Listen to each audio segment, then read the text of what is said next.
C'était une visite de chantier symbolique car les travaux sont loin d'être terminés. Ils ont même pris 2 mois de retard à cause de la crise sanitaire.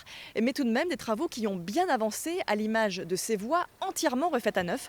Deuxième grande étape de ce chantier, ce sont les travaux de signalisation. Direction la gare de Luçon. Les personnalités étaient nombreuses à Luçon, du préfet de région au président du département, signe de l'importance donnée au chantier. La gare de Luçon a été entièrement refaite avec un souterrain et un accès pour les personnes à mobilité réduite. Surtout, elle dispose maintenant d'un centre de signalisation entièrement informatisé. Ces réglages se feront les 7 premiers mois de 2021. La signalisation qui était de 1903 est une signalisation mécanique avec des fils en cuivre. Celle qu'on est en train de mettre en place, c'est une signalisation avec des diodes, mais aussi des commandes informatiques de toutes ces signalisations. Et tout va passer par de la fibre optique et des commandes digitales.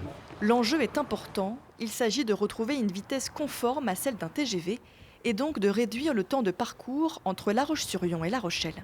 Avec cette voie modernisée, donc on avait plusieurs objectifs à atteindre, notamment retrouver une vitesse de circulation normale un petit peu sur cette ligne qui était à bout de souffle, qui était ralentie à 60 km/h pour des questions de sécurité. On va pouvoir retourner à une circulation de 120 à 130 km/h pour les trains selon les zones, ce qui va ramener le temps de parcours à 1 heure entre La Roche-sur-Yon et La Rochelle, ce qui n'était plus le cas depuis 2015. Pour ce chantier, 152 millions d'euros ont été investis, dont presque la moitié par l'État. La ligne doit rouvrir le 31 juillet prochain.